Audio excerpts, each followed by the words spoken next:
Professional wrestling is the one true sport.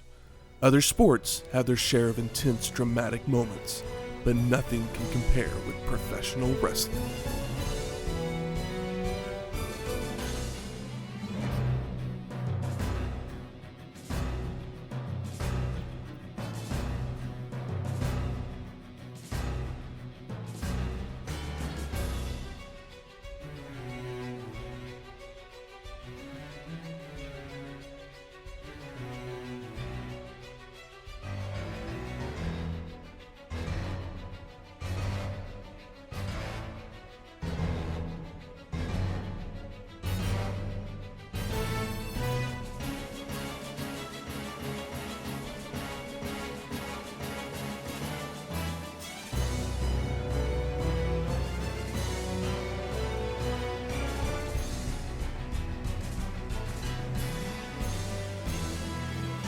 Welcome to Wrestling History X, where three friends come together to talk about the stories behind the matches. I'm Matt. I'm a colorful guy. And I am Washington, D.C. Welcome to episode 285, Starrcade 1997. Hogan's a colorful guy, but his nightmare's black and white. Paybacks are hell? Exclamation point, question mark. Yeesh! What kind of tagline is this? Hogan's not a colorful guy. He is black and white. It's NWO, Hollywood Hulk Hogan. He was a colorful guy. Hogan was a colorful guy. And his nightmares are in black and white. A little bit better, but still bad. And then you throw on Paybacks are hell. It's Payback is hell. Nobody says Paybacks are hell. People will say Payback is hell. Wow. Who wrote this? Payback's a bitch. That's what I always grew up on. Yeah, but for a poster, they can't say bitch, but... So this is the 15th annual Starrcade, produced by WCW. Took place on December 28th, 1997, from the MCI Center in Washington, D.C. Christmas time. With an attendance of 17,500 people. Packing them in at the brand new MCI Center. That's a whole lot of people for this show. Hey, man, they've been pumping this match. It's a year build of Sting just, chilling at home, putting on makeup every once in a while. This is their most successful pay-per-view of all time. Money-wise. Yes. Yeah. I mean, it should be. Let's see. I mean, the build-up that they gave it, absolutely it should be. It's a matter of, will WCW, NWO? It's not even WCW. It's like, will Hogan do the right thing? No, this show is more than just Hogan. I mean, yeah, I know he's built for the main event, but there's a whole lot of layers before we get to Hogan. That's true. And, WCW, it's like an onion. Yeah, that's what I was going to say. Each layer peeled back just brings more tears. Yeah. Whether they're joy, laughter, sadness, who knows, but... Confusion. Why did Matt make us do this again? But, most pay-per-view buy rates, usually 0.4, 0.5, something like that. This is a 1.6. This is them pissing in the faces of all of the goodwill they've built up. Yep. And you know what they continue to do? Piss in faces. Chug fucking Pedialyte and just let it rip. Yeah, and you know what viewers continue to do? They keep tuning in for at least 83 weeks. For as long as they can. I wonder what technically... Yeah, what week are we on? Yeah, I hate asking Matt questions like that because that's not the easiest thing to tabulate. But in the 83 weeks, this most successful pay-per-view, what would you guess? Which the 83 weeks runs. It's the first third. 12. So we're in week 60 actually. Oh wow! It's in April of '98. The 2/3 in. The streak is broken. And then they basically bounce back and forth until late 98. Wait, so the 83 weeks is not consecutive? Yes. Oh, it is consecutive. Okay, I got you. You said back and forth, and I was like, wait. No. There was 83 weeks straight of Consecutively, WCW, and then they went back and forth for a bit. good number of years, or Yeah. good number of Months. and then WWF took over, Yeah. and Then And then they bought the ass. the finger poke of doom came, or maybe that was, I don't remember if that was the first dip in the ratings or if that was the final dip in the ratings where WWF stayed ahead of him. Yeah, it's just funny because friends that are a little older than me, and they like when they watched wrestling, it was like WCW on top or whatever. But when I got in, like I watched WWF, and when WWF went to commercial, I would flip to WCW, but I didn't really know or care what was going on. I was just like, oh, well, DDP's cool and good, and people really like Goldberg, but it was one of those things where it's like, oh, I didn't quite find him that exciting, but I understood why he was. But I think the bloom was off of the rose of the NWO by the time I got into WWF. They were on a they were on just a kill streak of entertainment. but we are in Washington D.C. We are. So Shane, did you do what you do? Yes, I think. I don't know. Yes, we are in Washington, D.C. for Starrcade, and because of the lore of this show, I don't even know what word I'm going to The use here. hysterectomy that is the show. Yeah, because of all of the theories and opinions and everything of this show, I went into it thinking, this is really going to require alcohol. I thought that as I watched the show, and it wasn't the best idea because I kept falling asleep. But then I figured talking about it is going to require alcohol. Originally, I was going to go for a little Salvadorian treat because apparently pupusas are very popular in Washington, D.C. Love a pupusa. Yeah, but the one that I like to go to doesn't deliver via DoorDash, so... Yeah, most pupusarias probably do not. I have not DoorDash. The one that's behind my house, literally behind my house, on 23rd and Villa. The best ones that I've found so far in the city. But we'll save those for another time. Yeah. Maybe we'll have a show in El Salvador. Who knows? But yeah, I went to the Google machine and said, what are some popular things from DC? And of course found pupusas, found some other regional dishes. But what struck me as we need to have this was this little cocktail here known as the DC Ricky. Oh, I was hoping it was called the Stinger Splash. Who's Ricky? Ricky is actually the guy who invented the Gin Ricky. Oh. Let me open my phone here. So the DC Ricky and the Gin Ricky are different things? This one is just a play on a Gin Ricky. This one was invented by some... I don't remember what her name is. I hope her name was Lucy. It's a perfect, refreshing cocktail for a hot summer night, it says. Yeah, this is just a play on a Gin Ricky. Ricky was actually Colonel Joe Ricky. He was a lobbyist for the Democratic Party from back in the 1800s. He successfully campaigned for President Grover Cleveland. But yeah, I guess he came up with the actual Gin Ricky, and then this one was just a play on the Gin Ricky where they took out the simple syrup and the club soda and just put in ginger ale in place of it, so they didn't have to add multiple things. Yeah, some girl named Amy. But it's gin that's shaken with lime juice and then strained over ice, and then add a splash of ginger ale. I added a little more than a splash because there's a little more lime juice than I would have preferred. And then just a garnish of a lime peel.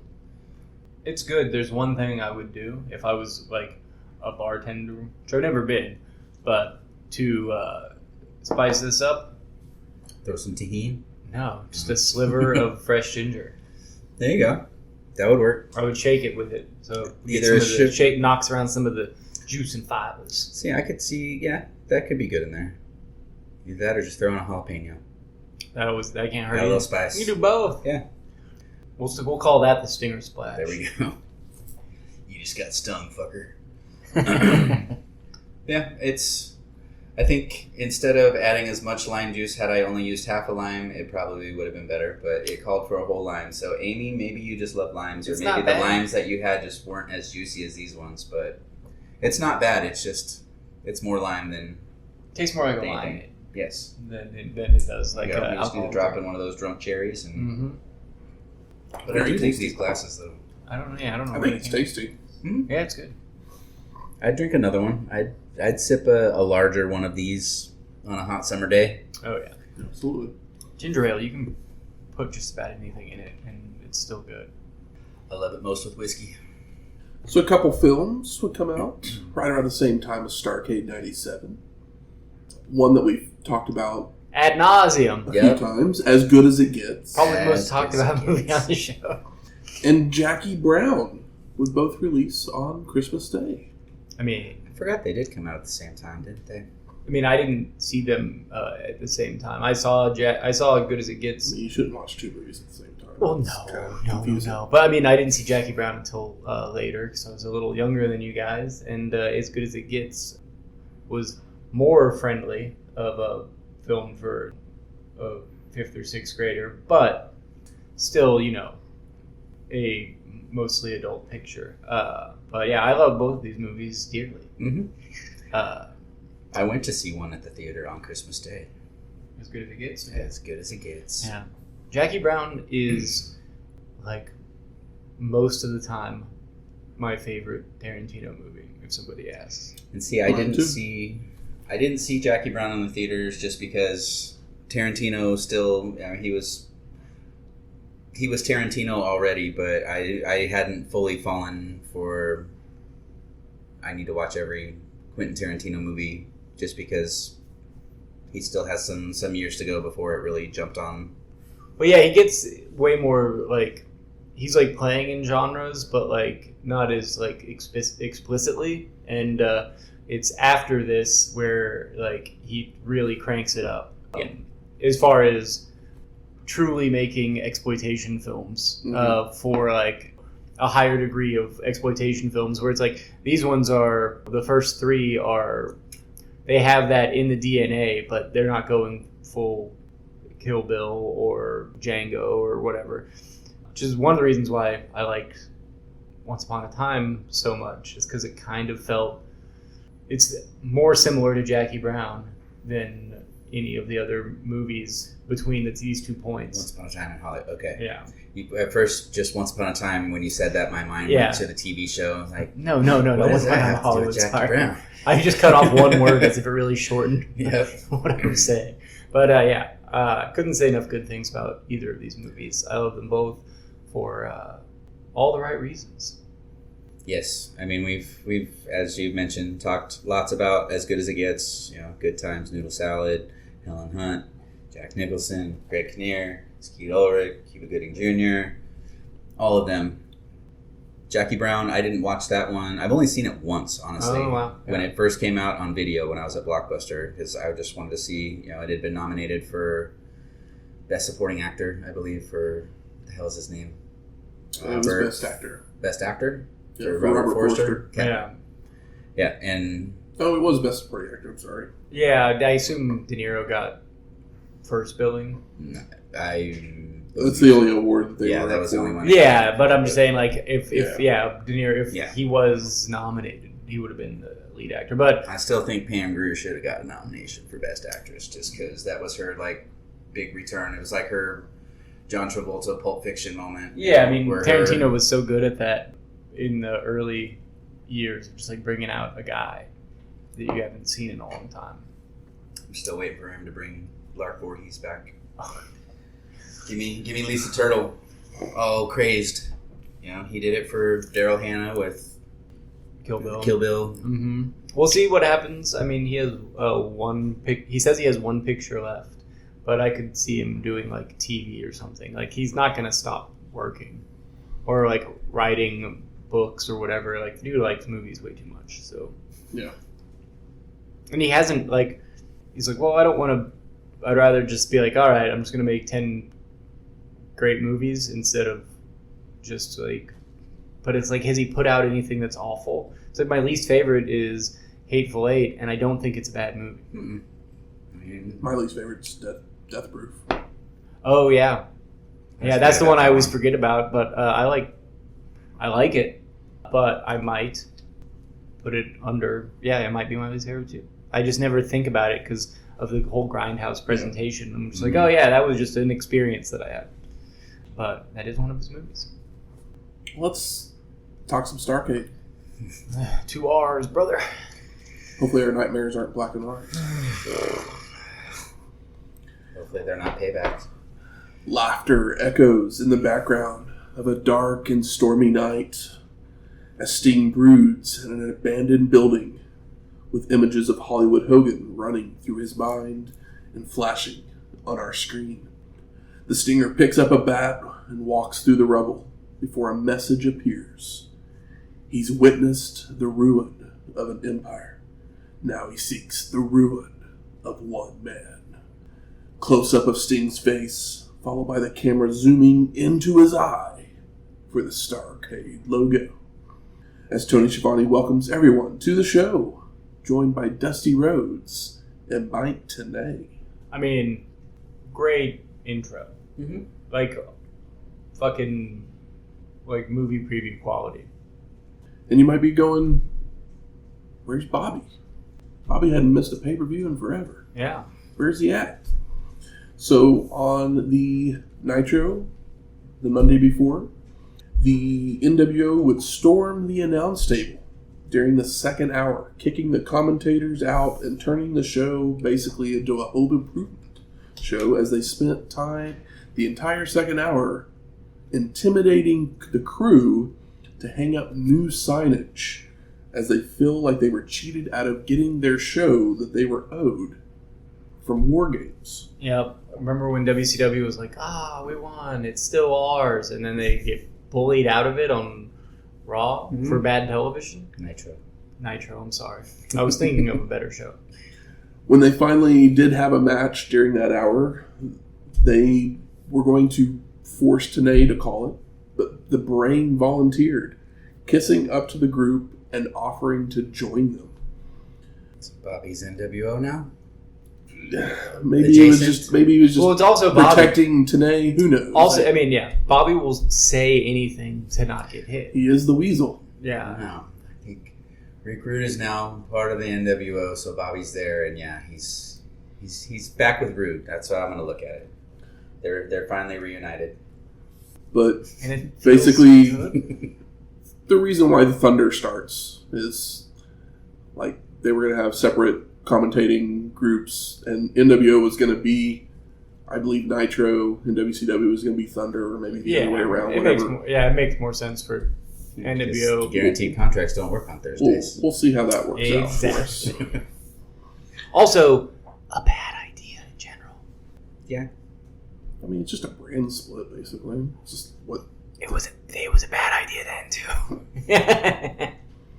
Back in the arena, our commentators are talking about the controversy about who will be the referee for our main event, saying J.J. Dillon has put all the names in a hat, and he will choose one at random. We're already overbooking it, brother. And Tony points out WCW wrestlers that are out in the crowd, before also telling us that Kevin Nash isn't there for his match with the Giant. Supposedly, he had a heart attack scare the day before. Actually, he ate pot brownies that were so strong that he thought he was having a heart attack. And yeah, that's what it was. What a dweeb. I hate edibles, and I've never thought I was dying from them. I was just like, man, this stinks. I'll take a nap. So we go to our first match. Dean Malenko versus Eddie Guerrero for the WCW Cruiserweight Championship. And Eddie hides behind the ref when he gets in the ring to stop Malenko from immediately attacking, before shoving Charles Robinson into Dean, allowing him to attack. But Malenko responds with right hands and a leg lariat for a 2 count. Eddie sucks. Dean hits a vertical suplex and mounted punches on the mat, followed by the two men fighting over a waistlock, leading to a knuckle lock, where Guerrero goes for a springboard Rana only for Malenko to counter with a powerbomb for a near fall. He's got ice water in his veins. Mm-hmm. I love that the announcers say the arena has 24,000 people in it. 17,500? Yeah. Like, that's a pretty big lie. You could have said 20, but 24. Maybe it was 17,500 NWO fans. And then, combined WCW with fans WCW don't count. fans, then it was 24,000. Mm-hmm. Well, there was 24. There was another 6,000 wrestlers that work for the company that weren't even on the show, just watching it. And they didn't pay for a ticket, so it was only 17. That is true. I forgot about all of them back there. But yeah, it's just a funny lie. Because that's a big one. Dean lifts Eddie for an Alabama slam and a power slam for a 2 count, sending Guerrero to the floor to regroup. And Eddie returns to clip the knee, uses chops, stomps, and a basement dropkick, followed by a suplex attempt. But Malenko blocks and reverses to drop Guerrero on the ropes. And Dean continues with a clothesline and mat holds, causing Eddie to roll to the ropes for a break, where he begs off and offers a handshake, only for Malenko to just drop kick him multiple times. Guerrero responds by taking Dean to a corner, tries for a tornado DDT, but he's just shoved off. So Eddie charges in to be hot-shotted onto the top turnbuckle, followed by a back suplex for a near fall.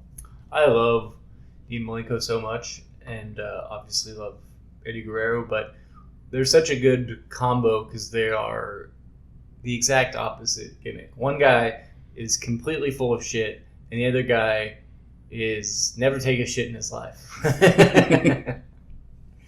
Guerrero floats over on another suplex to land on the apron, snapping Malenko's head on the ropes before working the leg with elbows. Eddie then wraps the leg around the ring post, followed by sandwiching it with the steel steps and drop kicking it. Posted.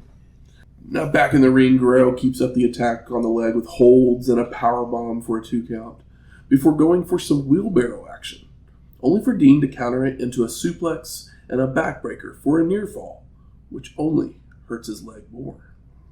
And a reverse whip then sends Malenko to a corner with Eddie charging in, where he's back body dropped out to the apron, with Guerrero fighting Dean off long enough to climb the ropes. But Malenko meets him up top, with Eddie regaining control to attempt a hurricanrana, only for Dean to shove him off as they come off the ropes, sending Malenko down in pain from landing on his knee. And Dean goes for a quick roll-up, but they're in the ropes. So Malenko then nails a powerbomb and looks to lock on the cloverleaf. So Guerrero kicks the bad leg to escape, followed by going for a drop kick that Dean avoids to send Eddie out to the floor. But Guerrero climbs back to the top, coming off with a missile drop kick to the knee, before delivering a frog splash for the pin and the win. Wrestling. I know. Isn't it so nice? Such a nice thing to, do for people. Just have a good old wrestling match. So I got a fun fact here for you. Okay. There were other issues with people not showing up. Kevin Nash. We'll have another one here in a couple minutes.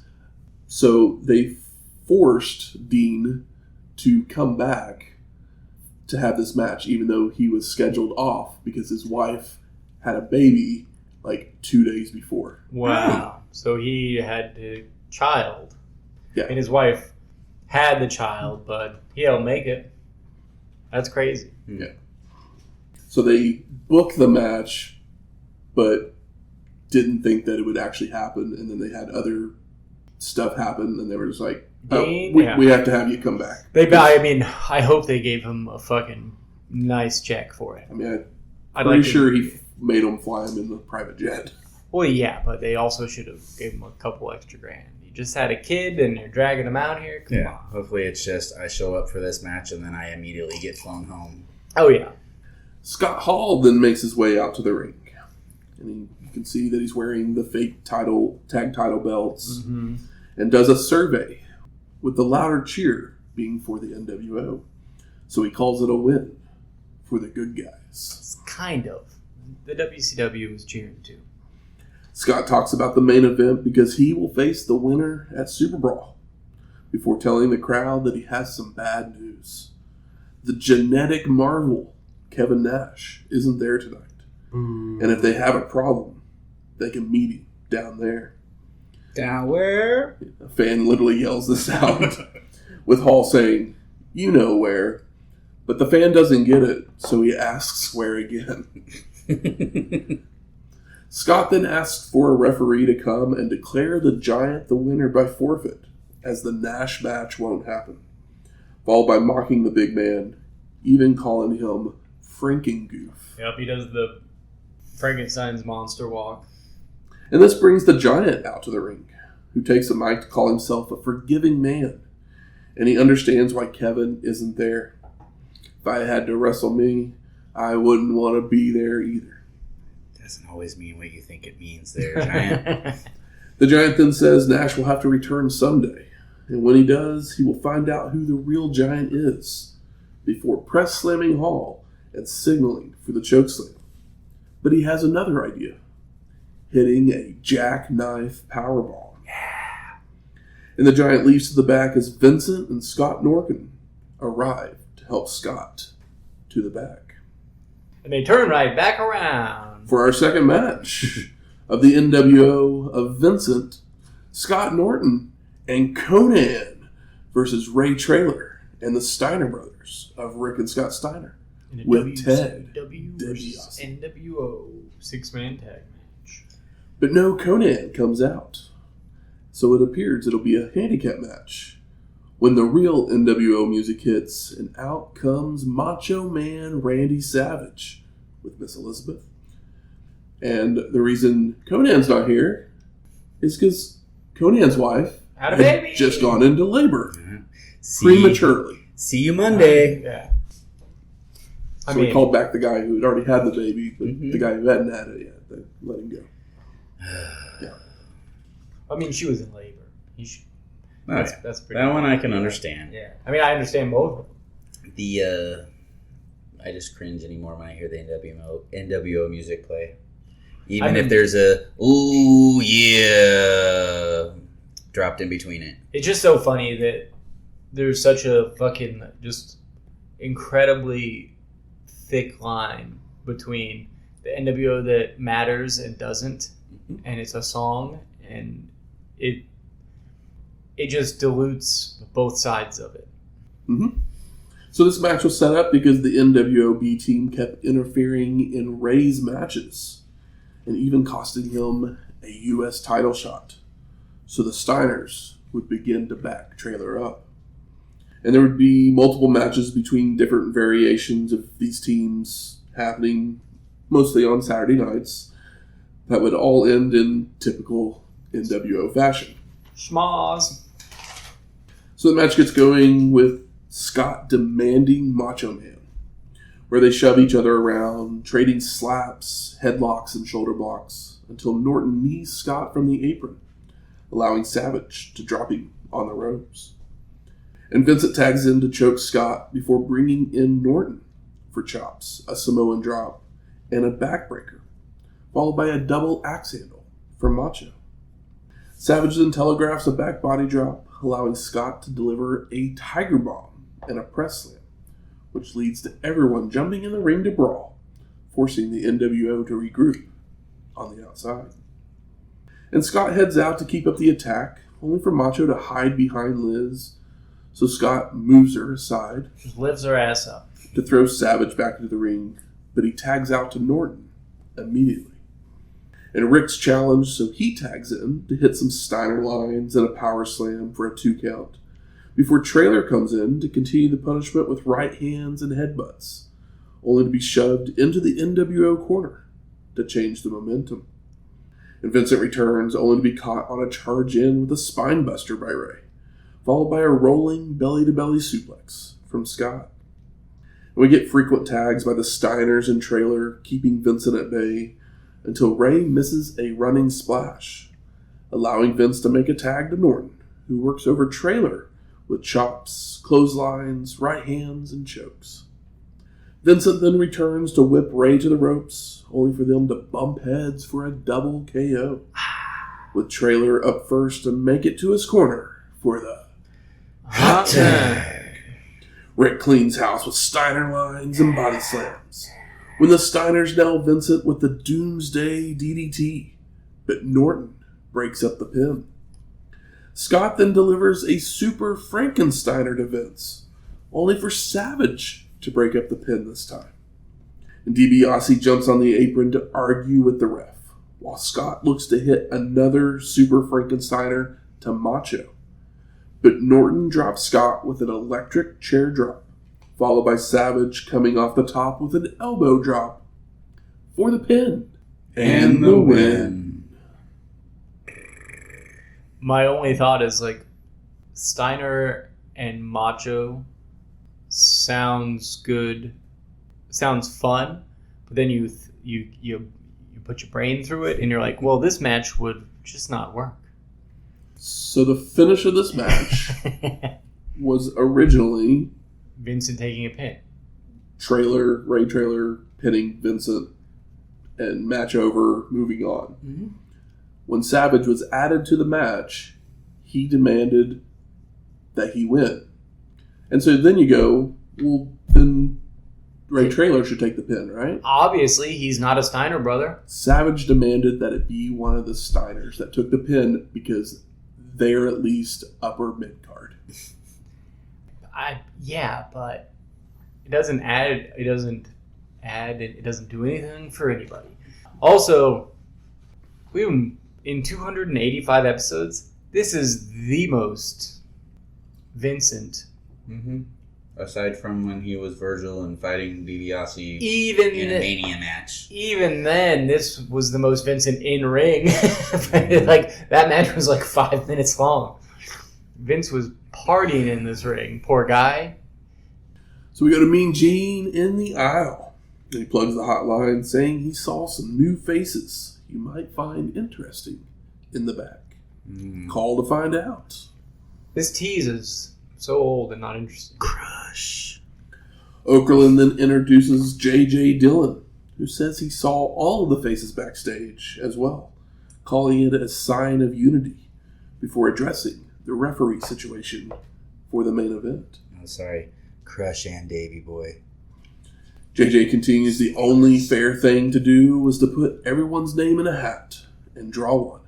And the name that was chosen was Nick Patrick. Mm-hmm. Which the commentary team doesn't quite know how to feel, as does anybody that's been watching the show for quite a while, because Nick Patrick was the NWO referee early in NWO. Like literally earlier in the year. Yeah, mm-hmm. But he's done a great job since he's been reinstated. So it's like you said, Mean Gene says that will raise some eyebrows. But Dillon vouches for Patrick, finding no fault with him since his reinstatement. I mean, I agree as far as that goes, but I mean, who else could it be? It's like, well, if we're going to do a random referee, if it's not another wrestler, it has to be Nick Patrick. So, like, how random is it? So we go to our third match. Bill Goldberg. Bill.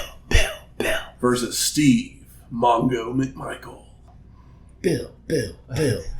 I'm just chanting Bill because people always chant Goldberg, and I think Bill's a funnier chant. So Goldberg doesn't wait for Mongo to make it to the ring, trading strikes in the aisleway before ramming McMichael into the railing, lifting him onto his shoulder, and carrying him to the ring.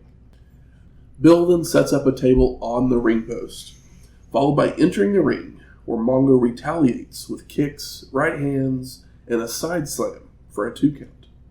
Goldberg responds with a leaping shoulder block for a near fall, before tossing McMichael out to the floor to keep the attack by ramming him into the table, but it's blocked.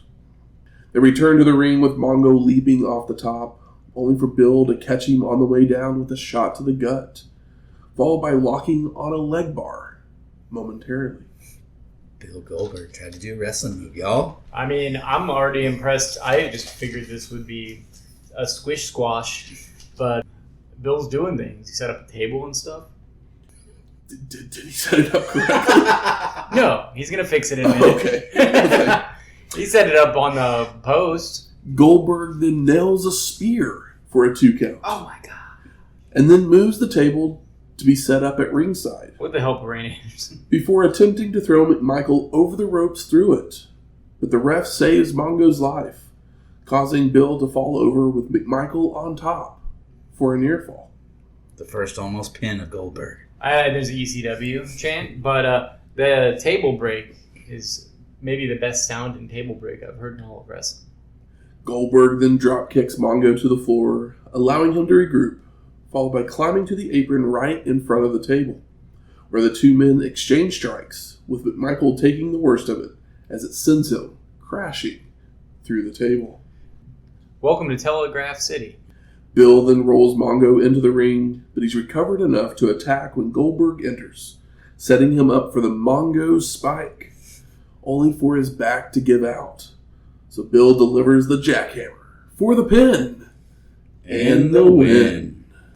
Well, at least Mongo meant something. He went 8 minutes with Goldberg before Goldberg just goes on a true tear, turning everyone into a jobber. Yeah. So our Goldberg counter is now at 13, Cool. 0, and 1. What was the one? That no contest with Disco and Fry. Oh, yeah. Oh, that's right. Disco. I mean, what a guy. Raven then makes his way to the ring, and the commentators wonder where his flock is, as he takes the mic to say that when he signed his contract, he promised to not conform, that he wrestles when and where he wants, and he chose to not wrestle tonight because he's injured as well. Oh, no way. Raven's What's crazy injured? is that Raven acts like the NWO guys. When I say NWO guys, I mean the ones that matter. Mm-hmm. But the NWO guys do have that contract. And here, Raven, and they don't say that on mic. They just ruin shows by exercising that power. Raven comes out here and says that, but we know it's not true. And it's just a bizarre dichotomy of like this fucking mid-card slob, like I mean, if acting you like a technically big think shot. about it, the flock is the NWO, just not in black and white, and they're just dealing with mid-carders They're more instead of main event. And they're public about their drug use. Yeah, not black and white. They're more spoons and Bics. Yeah. No, not so much edibles. no. Raven finishes up by saying that Perry Saturn will finish the destruction of Chris Benoit instead. Quote the Raven, nevermore. If only. My favorite thing about Raven is he has a pretty sick t-shirt collection. Dinosaur Jr. shirt, really cool. But at least he sent out Saturn. We're pro Saturn. So we get our fourth match.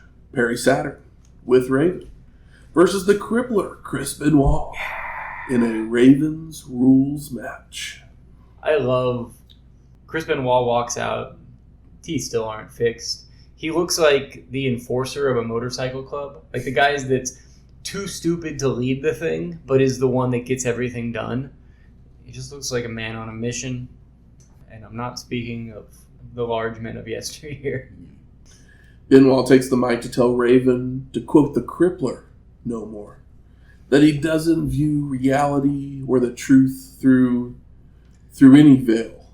He rests in reason and moves with passion. There's one he's passionate about. That's inflicting pain upon the Raven. He said about, not a boot. A boot. What's crazy is that Chris Benoit, at this point, has not been much of a talker. Mm-mm. The lines are there, and it's like almost a good, but he stumbles twice, and it fucks him up, and it's like, damn, dude, if you would have nailed this, because the lines are there. They're not incredible, but with a good delivery, they would have been great, or been acceptable. So Saturn looks to attack from behind, but Benoit is smarter than your average Wolverine and chops him down, only for Perry to respond with a sleeper that the Crippler immediately escapes with a jawbreaker. Benoit invites Raven in again, followed by spitting at him, before returning to his opponent But Saturn delivers a capture suplex and turnbuckle smashes to change the momentum. The two continue to trade strikes when Kidman would jump on the apron, only to be knocked off into the railing, while Perry recovers to take the Crippler to the floor with a clothesline. Sick Boy then jumps over the guardrail to level Benoit before Kidman flies off the apron with a shooting star press. With nobody home. It's a nasty little fall he took. Yep. Our competitors return to the ring where Perry wears down the Crippler with various holds, followed by a neckbreaker and a springboard moonsault for a 2 count. And Saturn keeps working over Benoit with a knee to the gut and a leg drop when Perry goes for the knee again, but the Crippler counters into a roll-up for a near fall. Just want to take a second to give a heroin addict, a drug addict, some flowers for being able to do a shooting star press. Mm-hmm. That's pretty crazy. He's like, he gets up and just, like, starts itching himself. He probably has to do the drugs to do a shooting star press. I mean, we all gotta be kind of crazy to do that move. We've all watched Perk Angle, compilations on the internet. Shooting up, shooting star. I mean, he's a pro at shooting. He knows Or, how to yeah. press. He's full on with that press. Maybe they forced him to do it. Not so much a press, a slam. I guess, but. Yeah, they forced him to do it so he could get his allotted drugs for the evening. Saturn goes back to a chin lock before hitting a brainbuster for a 2 count.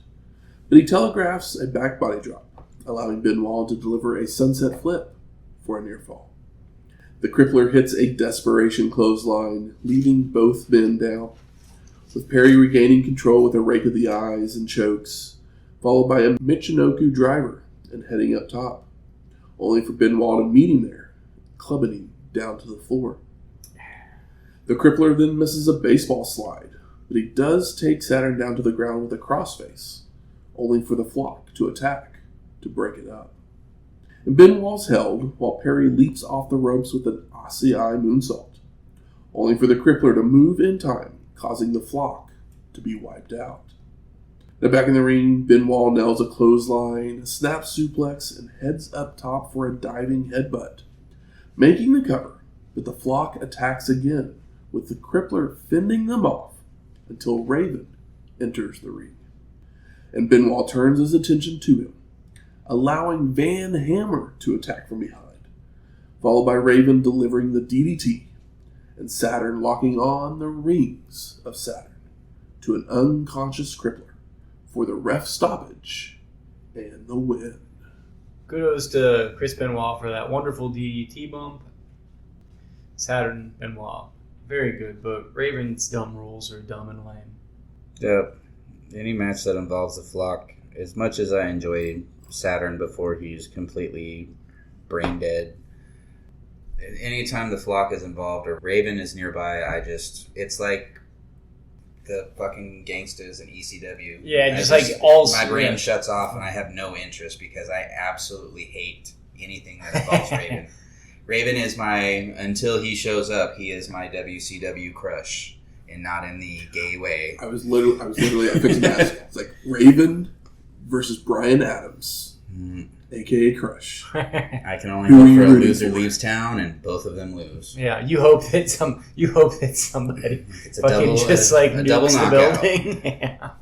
Yeah, I just at the end of his run in ECW, I was finally getting to where I enjoyed Raven because he was actually getting involved in doing stuff and actually showed that he was a wrestler. He's been hurt for a decade. We're back to the same shit that we were in before, where it's just, here are my friends that don't really do anything. There's no Stevie anymore, so I have no desire to even pay attention. Lack of Stevie is a huge problem.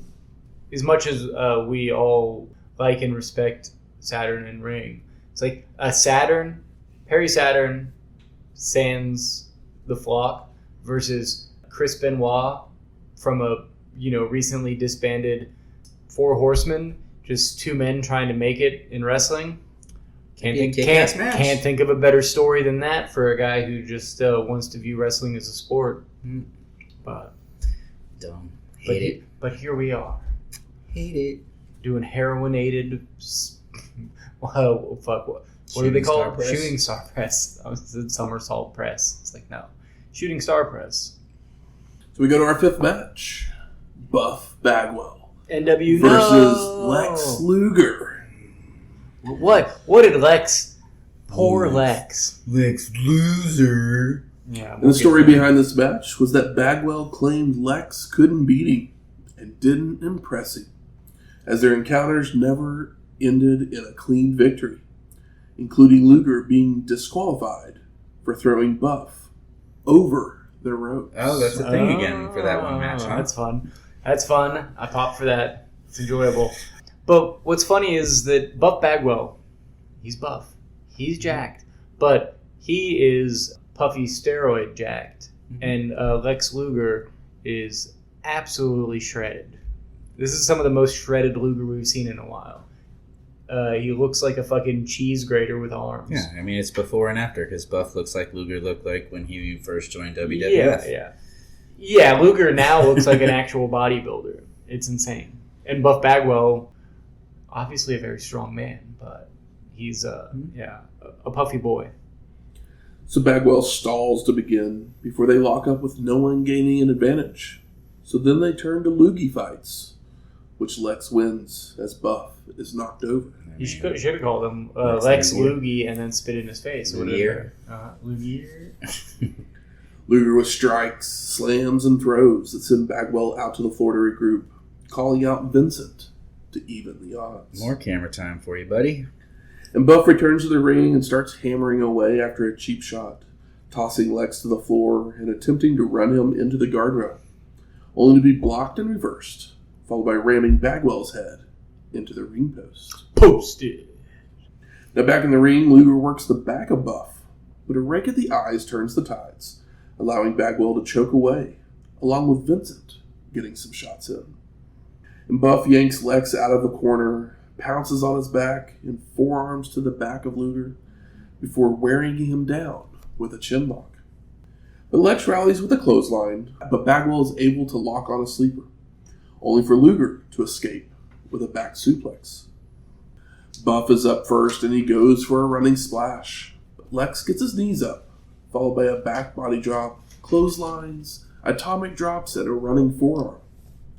And Luger calls for the finish, but instead runs Bagwell from corner to corner before delivering a vertical suplex when Vincent would climb to the top turnbuckle.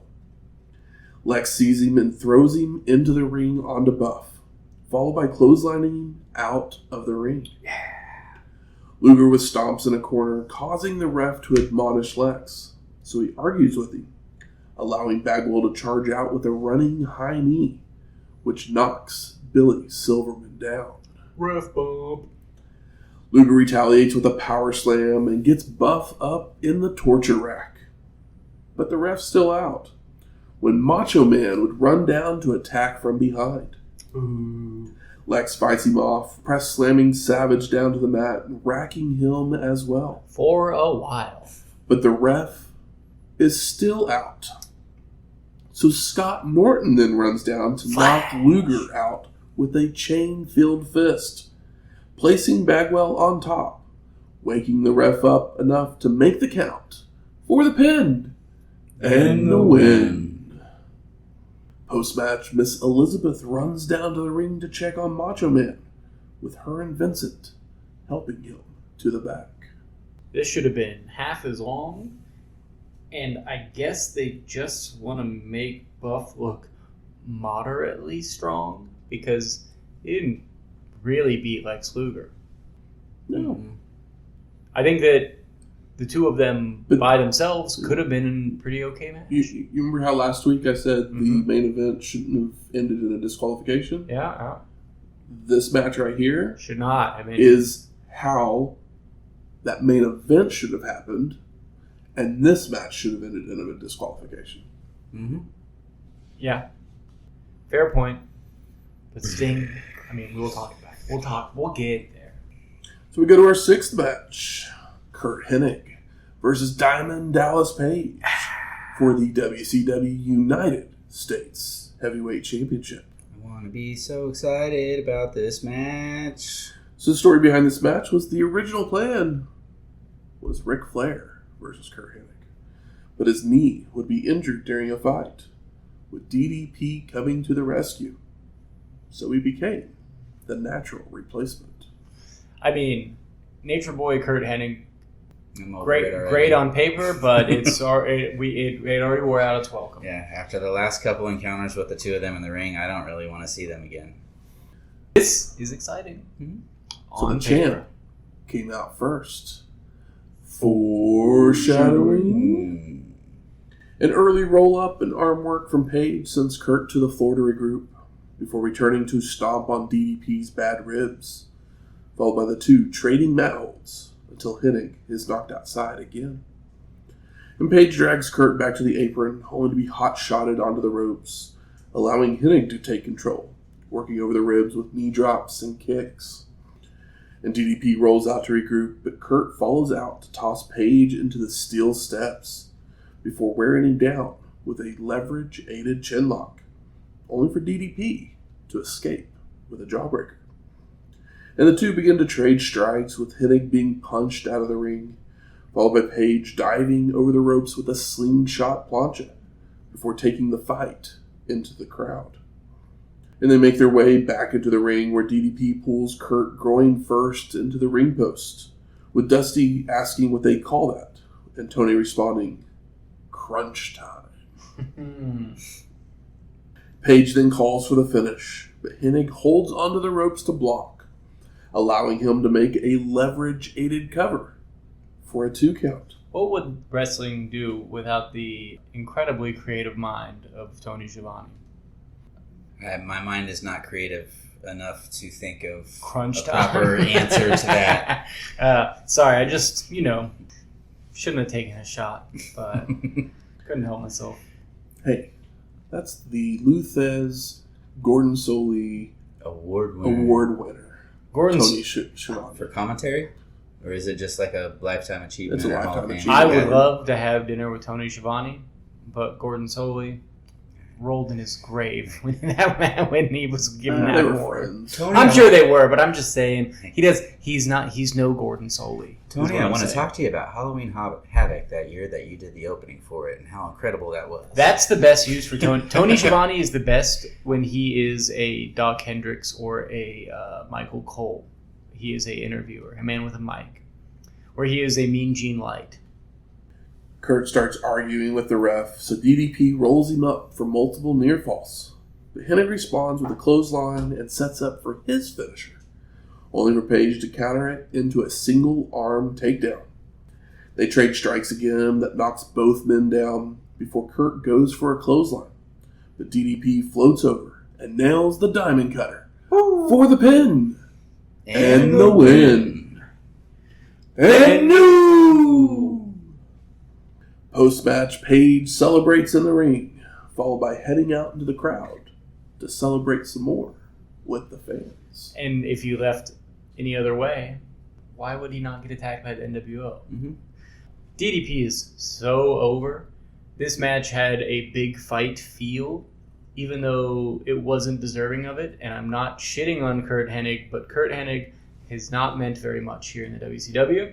And Diamond Dallas Page means everything, because while Sting is gone, DDP is putting in the work and making the fans, putting on good performances, and doing a great job of being a babyface that won't take any shit.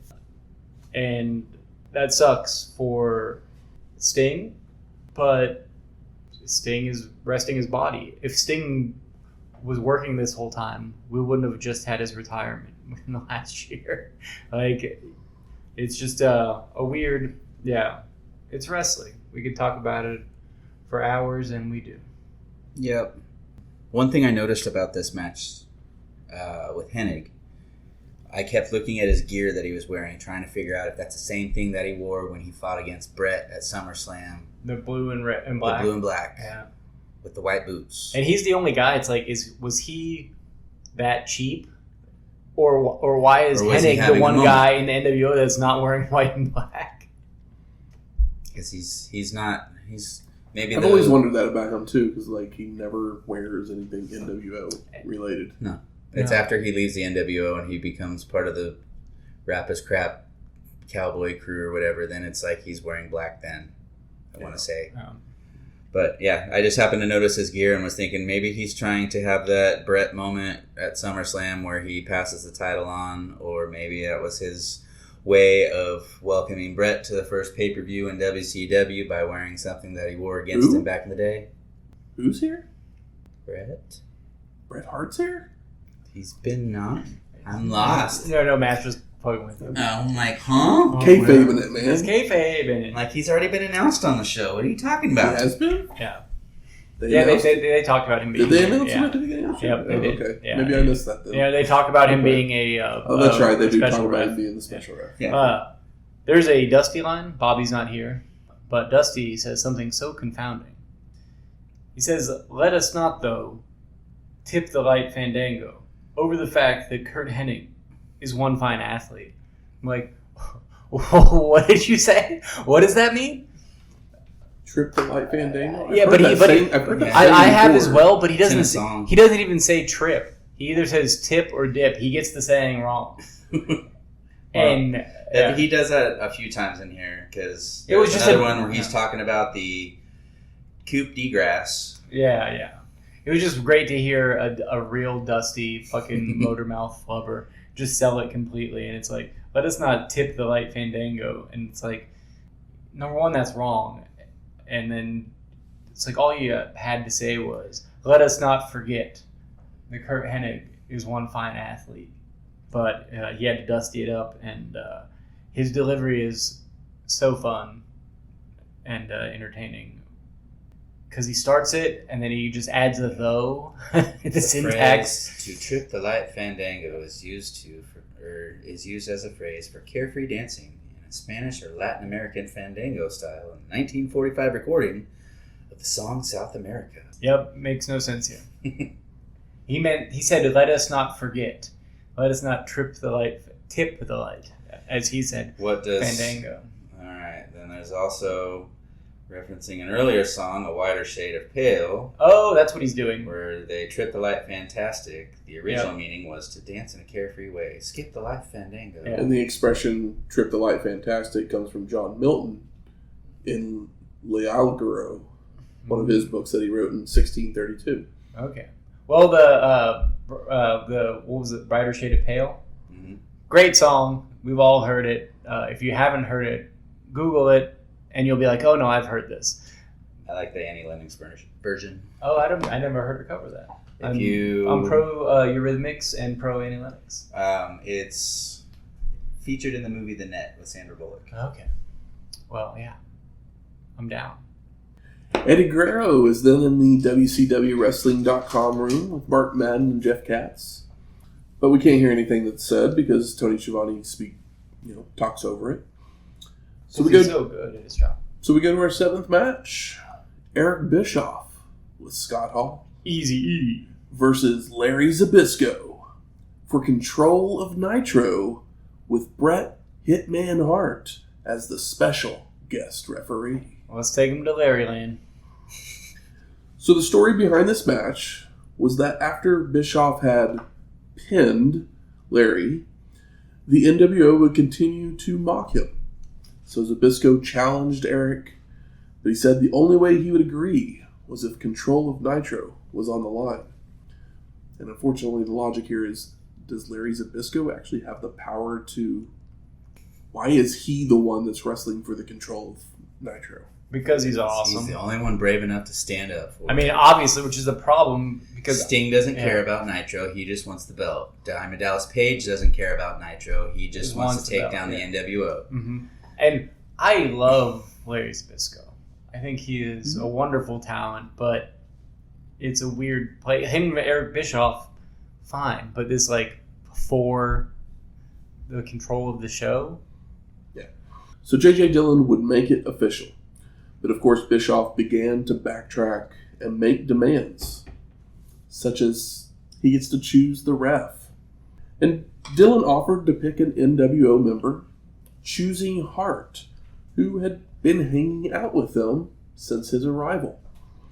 The Hitman told Eric that he would have to win on his own, though, as he knew what it was like for a ref to screw him. Understandable. So another stipulation of this match that doesn't really get a whole lot of talking, but if Larry were to win this match, he would get that confrontation with Scott Hall at another pay-per-view. Sounds promising. So Bischoff sticks the moves early, celebrating every time a shot even grazes Larry. And Bischoff is chewing the scenery. Acting like a true cheese dick. Has his, like... He's not even wearing boxing gloves. He's wearing, like, karate sparring gloves. And karate sparring, like, the thing that's, like, the half shoe. If you were a kid in the 90s, you probably took karate. He's a black belt in karate. Yeah, but he's a douchebag in our hearts. Glad I waited to take a sip of my drink on that. But he bells at the first sign of trouble, where Scott tells Eric to use a crane kick. That's what everyone knows in karate. Karate. Brought to you by Karate Fighters. Back in the ring, Zbyszko with palm strikes, only for Bischoff to retaliate with a kick to the head that knocks Larry down. Oh my god, is that the reason why WWF uses Karate Fighters? No, they've been using making fun of Eric Bischoff. They've been karate fighting for years now. And this just pisses off Zbyszko, who charges at Eric and takes him down for a face wash, a sleeper, and a head scissors, only for Hart to continuously break them up, thinking that they're chokeholds. I mean, they're teasing that Hart is being harder on Zbyszko than he is Eric, and if you watch the match, that's what's happening. Larry locks on a reverse figure four, but Bischoff makes the ropes, so Zbyszko pounces on the leg, forcing Eric outside to regroup. But Larry follows to throw Bischoff into a ring post. Posted. And the ring steps. Stepped on. They make their way back in, where Zbyszko's stopped from throwing a punch by Bret, opening the door for another kick to the head, before Eric unloads a flurry of attacks in a corner. And Larry's just letting Bischoff wear himself out. A little rope-a-dope. Responding with a vertical suplex, a turnbuckle smash, and a swinging neckbreaker, before placing him in a tree of woe. Whoa. Only for the Hitman to again pull Larry away, allowing Hall to load up Eric's shoe with a metal plate.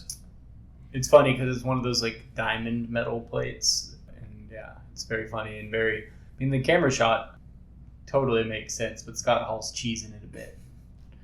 Bischoff then delivers a kick to Zbyszko. Ooh.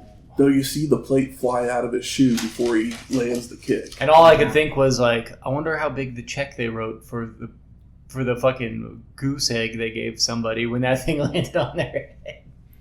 With Eric celebrating as if he had won, wanting Bret to raise his hand, but the Hitman nails him with a right hand instead. He's hot.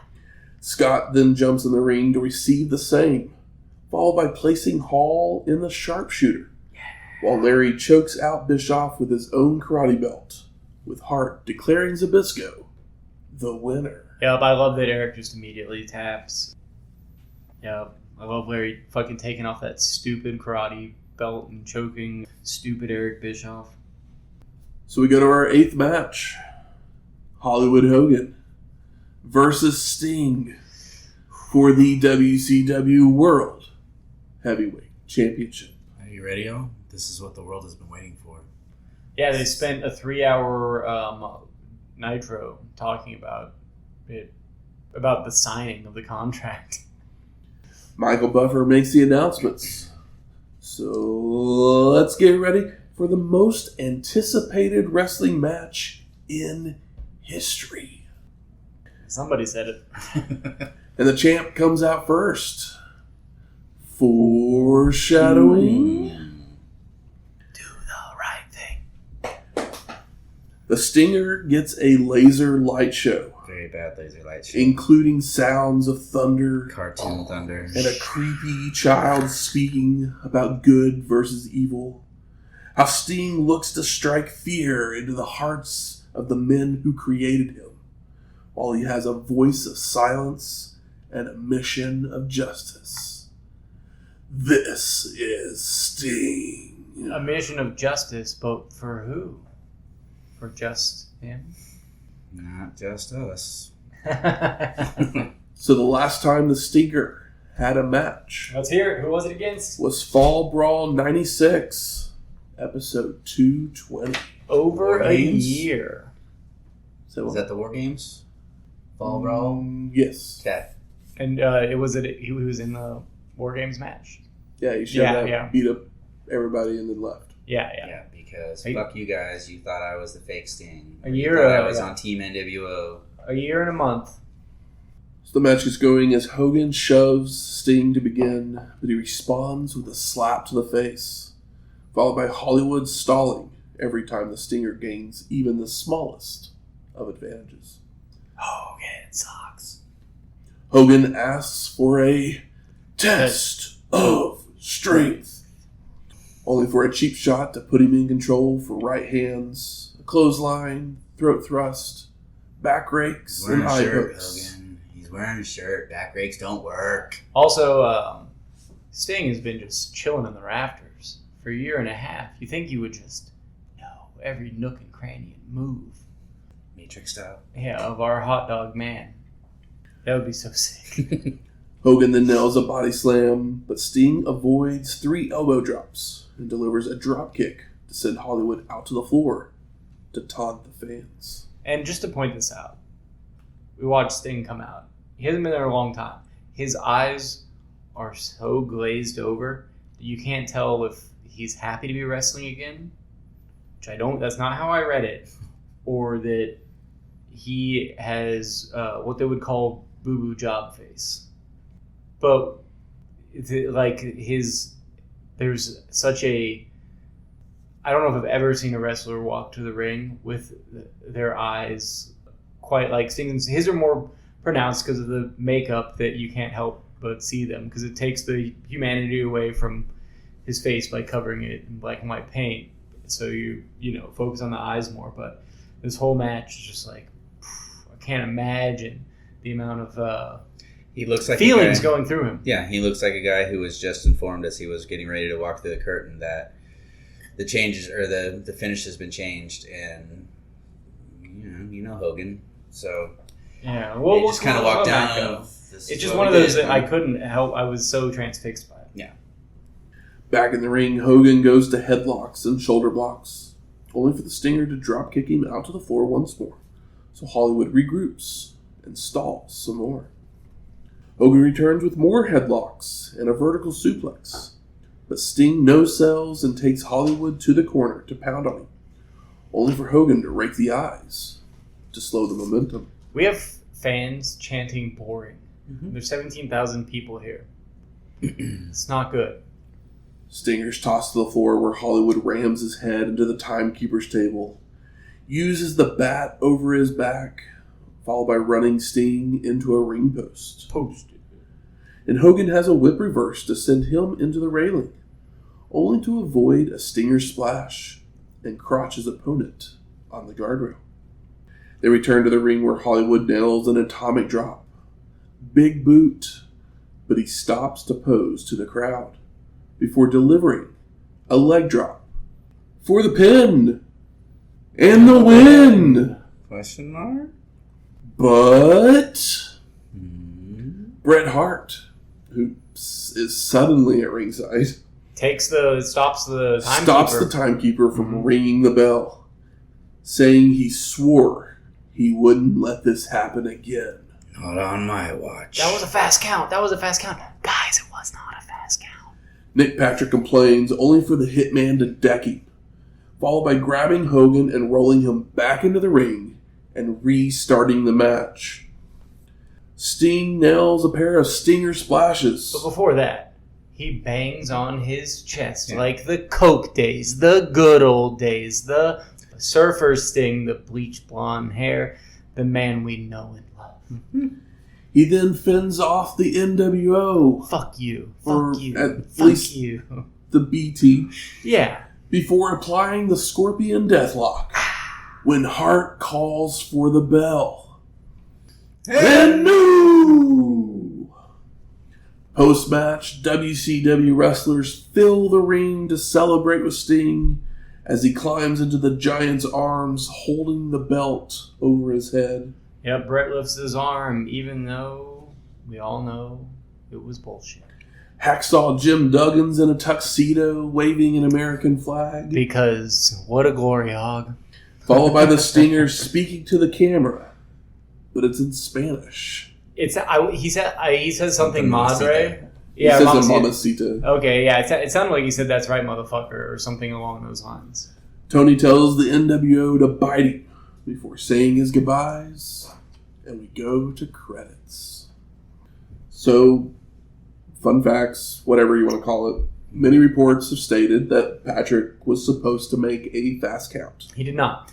He did not. Nope. It was a normal count. Which would have made sense and led into the final segment. While there was also reports that Hogan, because you see Hogan talk to Nick Patrick at the very beginning when he gets into the ring. That's not what we're doing, brother. There's reports that that's when he told Nick Patrick to change the finish. Yeah. Because I was reading his mouth as he said it, trying to figure out what he said, and I got out something like, wait 4 minutes. And the reasoning, other than, Hogan just being Hogan, was that he wasn't pleased with Sting for being out of shape, which, if that's a reason, because Sting did look out of shape a little bit. He was... I mean, he wasn't in ring shape. He wasn't as buff as he used to be, but he was wasn't out of for shape. a year. Gives you plenty of time to be in the gym. Good point. But, these guys aren't doing anything. But also, for not tanning during his time off. Yeah. He is doing the crow. That's what I said. Hold on now. This takes us back to the tagline, though. Remember? Hogan is a colorful guy. He's tan. He's orange. His nightmare is black and white. Sting. Yeah. No tan. White face paint. Black clothes. Paybacks are hell. I mean, do you guys have anything you want to add about this match? The count was not fast enough to justify the silly finish. The crowd was happy, but to what end and for how long? Because this could have been a real moment, but Hogan refused to allow it. And it's a true shame, because Sting knows it sucks, and Bret Hart knows it sucks, and deep down, the fans know it sucks. Whether they are smart fans or not, they're not. It was so off and so noticeable that you couldn't justify it after living with it for a week or a couple of days. Sting celebrating with all of the WCW guys, so good, but it didn't feel as good as it should have, because this didn't happen the way that it should have, and it just kind of shows the lack of respect for wrestling fans, the lack of respect for wrestling as a whole, and that being kind of the downfall of WCW in general, is that they do not care about the fans. They don't have any respect for them, and when the fans finally figure out that they are pay pigs, they'll go to the other guy. Mm-hmm. I'm just... Yeah. I told you guys beforehand that I had a fantasy booking, alternate booking for this main event. Mm-hmm. Here we go. Okay. You make this match, and this is the main event. I'm talking the main event, setting it up. The Bret Hart's not the referee for the previous match. Okay? No. Bret Hart has not shown up. Shouldn't. Hasn't even been on TV. No, it telegraphs Bret Hart being involved in the main event. It shouldn't have happened. Everyone knows he's in WCW because he's not in WWF, but he has not showed up. Mm-hmm. You make this match, no DQ. Okay? Sting comes down from the rafters. He should not. Yeah, I was surprised. Instead of coming out from the... And he starts beating down Hogan. Hogan working from under. When the outsiders come down to the ring. Nash, show up to work, you fucking loser. Yes. Shredder, Super Shredder. Only for the Stinger Little fucking brownie. to pull out his bat Yep. and beat them down. Yep. Then the rest of the NWO, all of them, start making their way down. Vincent, Bagwell, All of DiBiase. Hey, who's at ringside? It's All the of WCW the locker room. Yeah.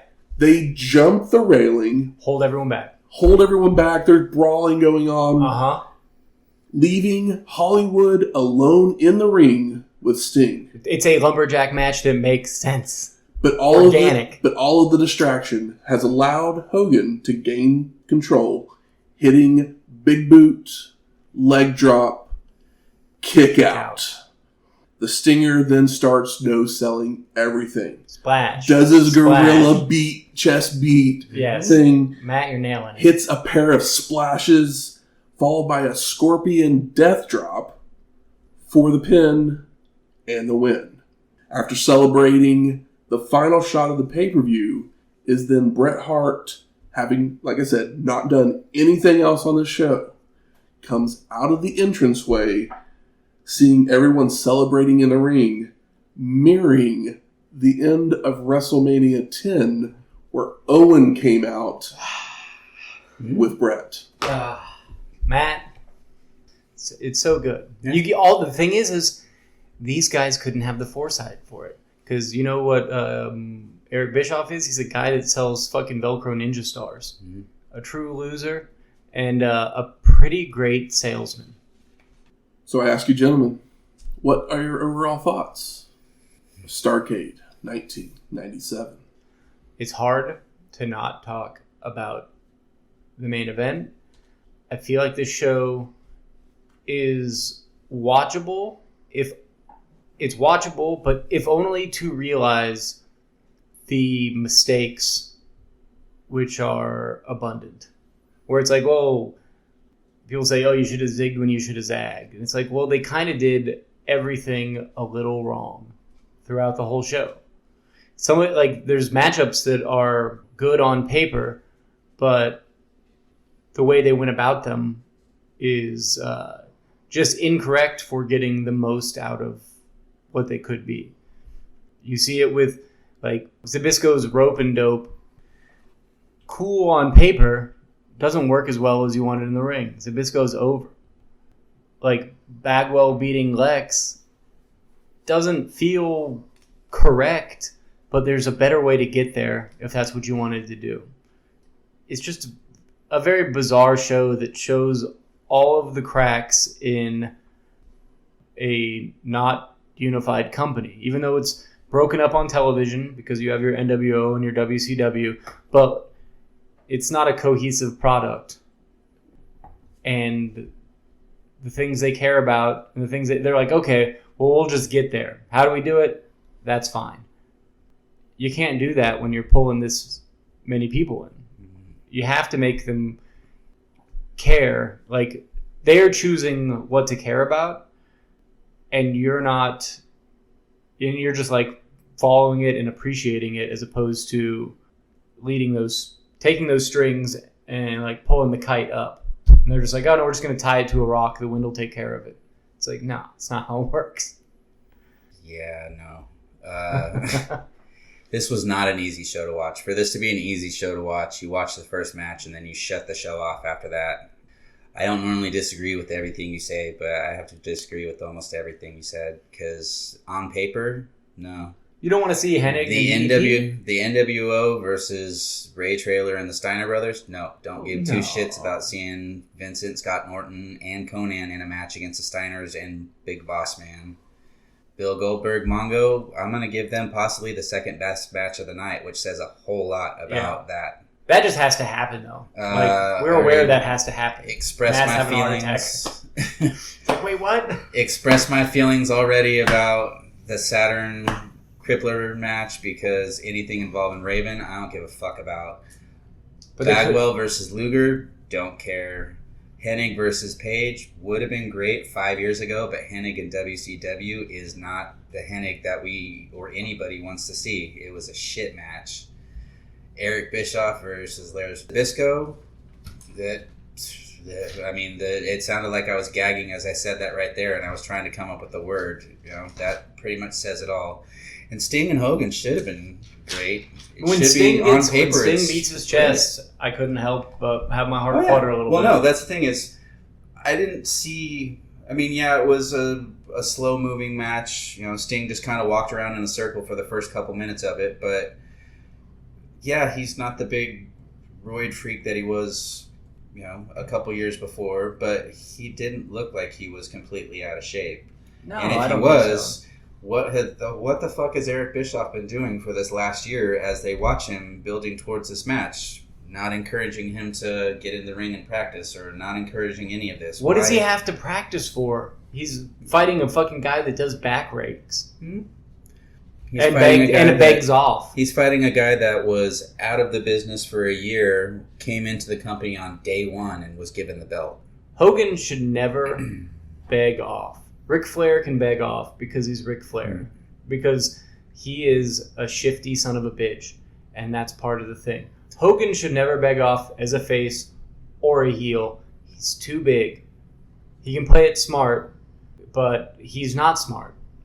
Because he doesn't have to be. Yeah. Sting looked like a guy who was told right before the match that you're not going to win this match, and then they didn't really tell him that he was going to actually win it until Bret interrupted and changed the ending of it, because even as he's being held by the Giant, he has this, and maybe he was just fucked up, I don't know, but he just has this, like, I'm about to cry look because I didn't realize this was going to happen. Well, Sting comes out with the face, but Sting thinks that it's going to give you a fast count, and then it's not a fast count. Sting had the face thinking that was going to be the way it went down, which is still not good enough. Mm-hmm.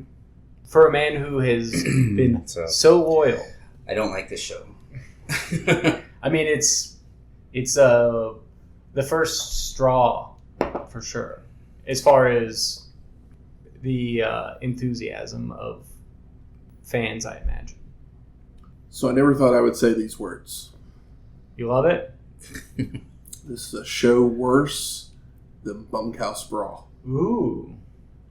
You have this big build-up, which was pretty good. Mm-hmm. I mean, we've had 18 months to build this match. We've had huge problems with a lot of things, but we still wanted to see Sting NWO has been going on even longer. This is where you could have and probably should have had a natural conclusion to that story. It had to end. But no, you fucked it up.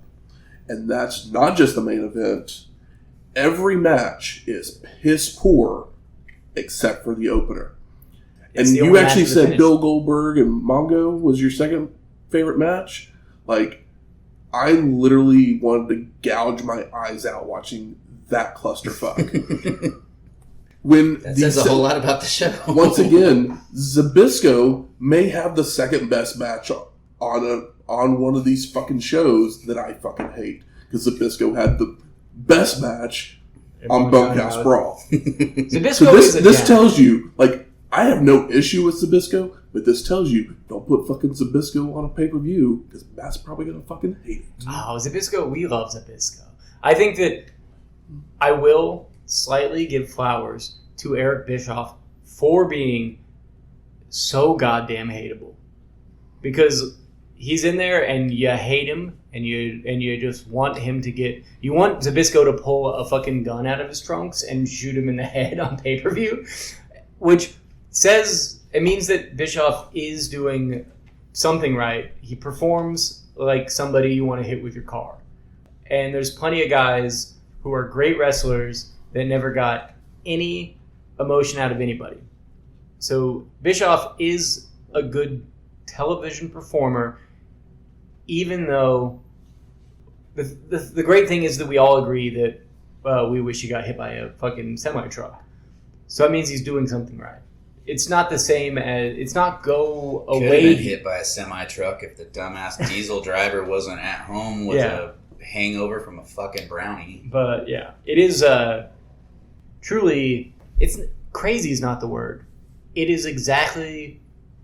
There's no other way that this could have happened. Yeah. There's no other... Like, there's only... You know how people are like, oh, in, like, this timeline, it would have gone like this or that. It's like, no matter what timeline you're in, if all of these people are in this company, it happens like this every time. And that's Hogan, and that's Bischoff, and that's Hall. It's like, it doesn't matter, like, what timeline it is, as long as all of the same people are there, this is the thing that happens every time. Mm-hmm. And it does. It's crazy. Yeah. Had I been one of the 17,500 people or 24,000 people, however many people were actually in that place, I would have been pissed, and I probably would have never gone to another wrestling show again, because had I paid my money for that, fuck you, no.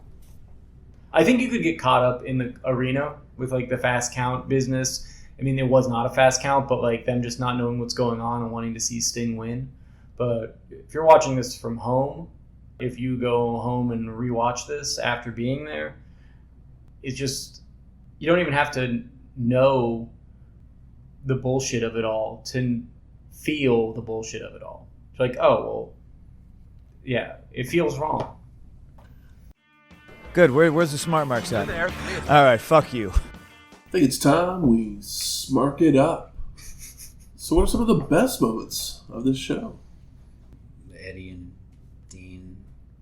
I mean, The opening video package. Sting beating his chest. Opening video package is incredible. Very good. Trip the Light, fantastic. Fandango. I Come on, don't remember Crunch hearing that Time? one. Tony Schiavone, Crunch Time? It's the closest thing Tony's ever done to making a joke. I think Bagwell did a good job being Bagwell. The shooting heroin press. Shooting heroin press. The Kidman shooting star press was good. Actually, that's probably the second best match of this show, actually. No. Saturn. I know you guys hate Raven.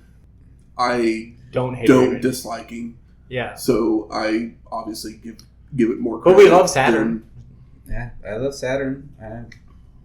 Technically, if Raven ruins everything. Here's the thing: if you think about what the NWO started off as, that is what the Flock is doing, and they're actually doing it better with worse people. Yeah, but it's it is totally is worse people. It's why I completely agree. They're doing it with the B Squad. But if the NWO wasn't a thing, the NWO had never happened, and the Flock started doing this, it would be interesting. It would be interesting. But instead, it's watered down. It's exactly. Yeah. It's like when you're a kid and you start stealing like vodka from your parents, just to like be like, oh, maybe drinking, and then you start putting water in it, and then but they keep it in the freezer, and then you get grounded, and that's kind of the Flock. Big disappointment. Or what are we talking disappointments? We can move on to disappointments because I think we've talked. I mean, obviously, the three things. A highlight is that DDP moments. is champion, arguably more over than Sting, because DDT's been your working non-champion. He's your working face who has all of the reps. Sting, he can't help but be rusty. What is he gonna do? Go fucking work Smoky Mountain?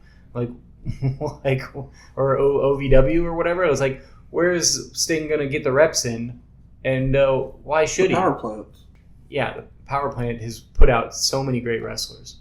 You just need to go get work. It's the same. Yeah, Randy Orton goes to NXT and puts in work. Randy Orton's incredible. I'm like, that's how he got back into ring shape. Yeah, but I mean, Sting's not the issue, though. I don't think. You call up your buddy Jim and say, "Hey, let's go to the gym like old days." But Sting's not. I mean, call up Lex. I mean, Hogan's. All you gotta do is go to the fucking gym. Hogan's full of shit. Sting's not the problem. I truly don't think that Sting is the issue here Sting at all. did not look. I mean, sure, he was wearing a shirt and some padding and everything, but he did not look in as good of shape as he was 18 months ago. Hey, he was in character. You're still a fucking wrestler. I'm just kidding. But, I mean, yeah. Tell it to Adam Cole. You want me to add on to the main event here real fast for you? So Bret literally doesn't let the timekeeper ring the bell because he swears he's never going to let this happen again. And then literally Sting puts the Scorpion Deathlock on and he calls for the bell. Hogan never taps. No, Hogan doesn't do anything. He shakes his head back and forth. So he literally does the exact thing that he swore would never happen. And you know what Bret Hart feels about this? Because Bret Hart doesn't have a filter. Bret Hart's not a liar. No. Sting will ride the line and just keep his mouth shut. You can't shut Bret Hart up. Because the biggest thing with WC, they are always behind the 8-ball. Yeah. Like, instead of being the forefront, they're just like, oh, WWF did this. Let's try and do it with a little bit more. And it never works. Well, it's the reason why World War III. Instead of doing WWF has the Royal Rumble, we'll do 3 rings and 60 men, twice the many people. It doesn't work. No, it's way less engaging. It's people always say well, Vince didn't watch the other product because why would he do that? Other people did. They might tell him there's the light heavyweight thing on In Your House, the D-Generation X. That is not because of Vince's choice. He didn't know what was going on. Cornette probably went to him and was like, hey, they're having some success with their cruiserweights, putting on some good wrestling, and it's helping build out their 3-hour show. We should probably try this out to see if it helps us fill some time. They're doing more exciting stuff, blah, blah, blah. But, yeah. But that's but Vince McMahon's not watching fucking But he's not watching, he's not literally watching this Starrcade 97 show and seeing that this fast count and then, at the next pay-per-view, Shawn Michaels is going to get fast count. That's how we're going to do the finish. But Bischoff it's not gonna and happen. crew are watching their shows. Oh, yeah. And fucking just doing a piss poor job of responding. When they could have just been trying to just have... These are the dustiest of finishes. Even Dusty wouldn't write finishes like this. This show made me realize that I don't like Macho Man in the NWO at all. No, anymore. It's does. ruined him. You know what's funny is people love Macho Man Randy Savage to death. He's incredible, but nobody talks about anything that he did in the NWO. We always talk about his promos from WWF. We talk about the moments he had in the WWF. We don't people aren't oh, these great Macho Man moments that happened over in WCW. His best moment in WCW is probably putting over DDP. Mm-hmm. Yeah, and that's not that memorable. Yeah, NWO. It's ruined my passion for Macho. It's ruined my passion for Curt. I used to be a fan of Scott Hall. My passion for Curt. He's looked like shit since he showed. I haven't enjoyed any of his matches. No, he's just rusty as all hell. And what's crazy is that he was paycheck. That's it. He was Mr. Perfect, and here he is, just kind of. It's sloppy work for him. It's good work Mr. for slightly above average. Yeah. It's good work for on a good day. Somebody on their way up. I said on a good day. Yeah. Yeah, I just nah.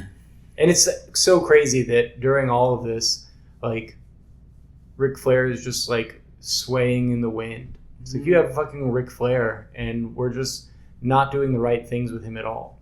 And he has better ideas, but why should he offer them up? Why should he even try? He's been just shit on since Hogan showed up in every conceivable way, and yeah, why would he not just collect his check? You can't fault him. It's he just shows up and does something interesting and then, goes away for a while and then shows up and people are excited and it's less interesting and just a rinse and repeat. How about best performer of the night? I'm going to go on just out of the norm here and I'm going to say Vincent. I'm going to give it to Dean, because he shouldn't have even had to be in there. I'm going to pull a J.J. Dillon, and I'm going to randomly open my notebook. Okay, and the closest name? Chris Benoit. Okay. No fault there. That's how we're picking shit this week. When does Benoit not perform? Yeah. How about most surprising? I thought that Bret Hart was going to be the ref for the main event because I kind of knew the finish because it's infamous.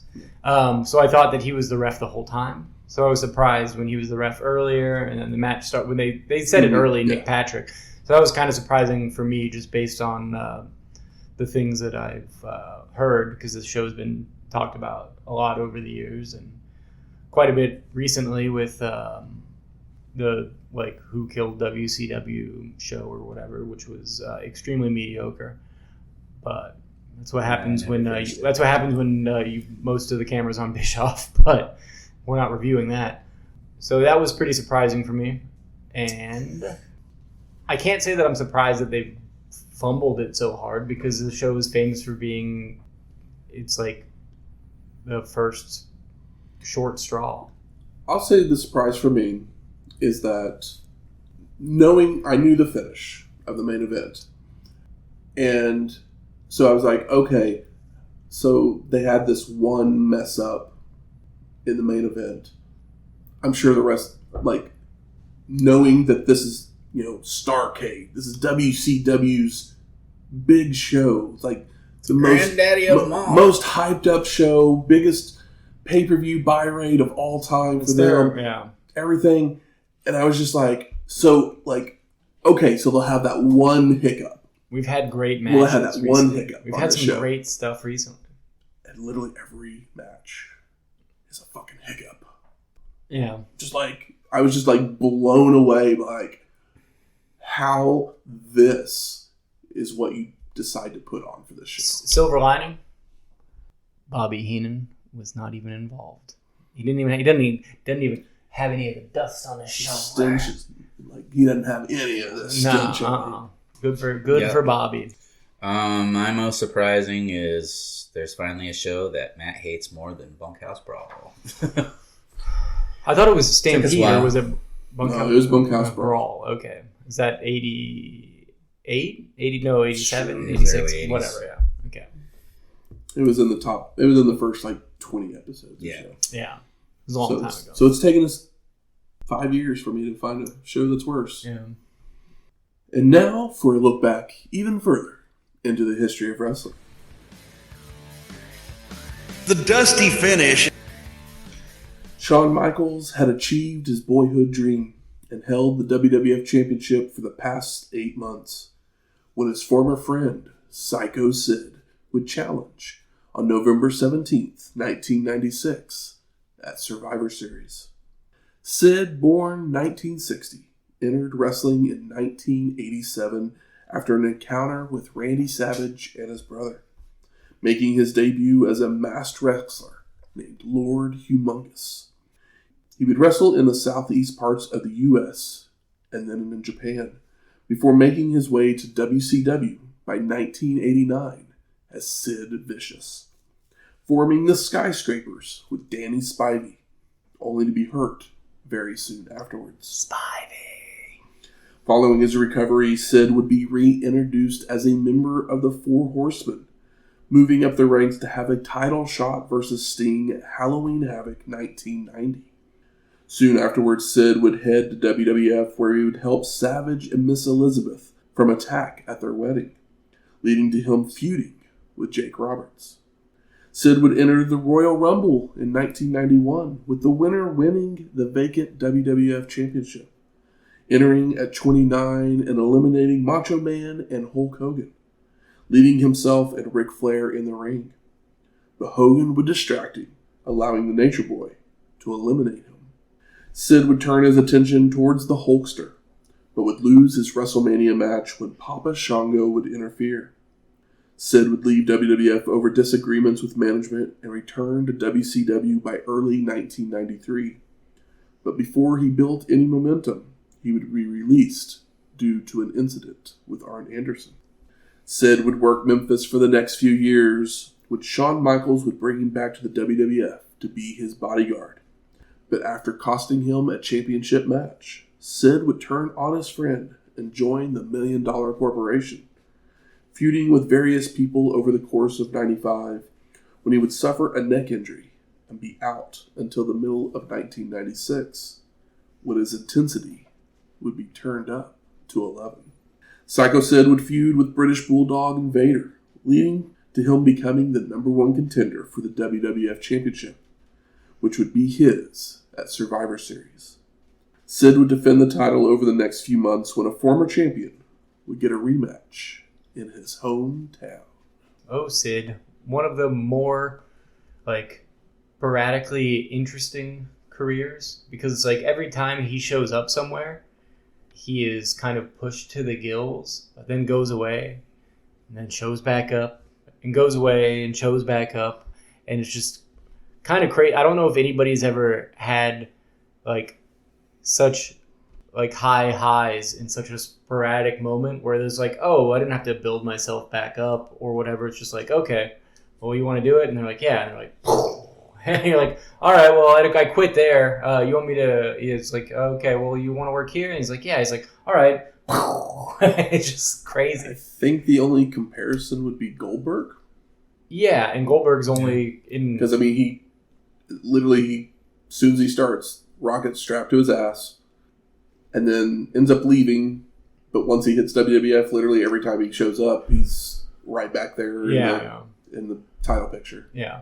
And the thing is like, that's a whole different wrestling landscape. Because Sid starts it in a much more interesting time in wrestling.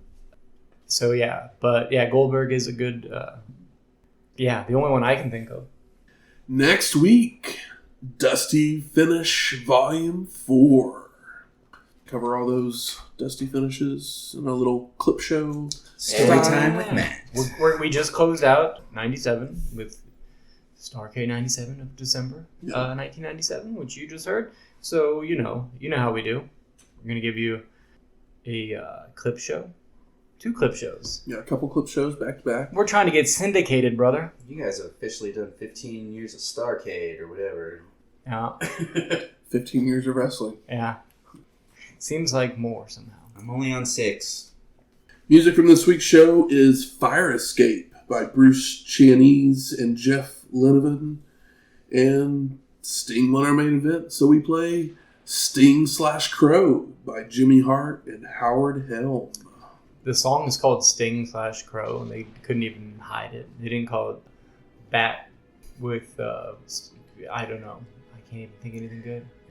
I can't help you out. They call it, instead of Bat Dance, it's Bat Splash. If you like this episode or any of our other ones, please go out there and rate and review us on iTunes, Spotify, YouTube, or wherever you find your podcasts at.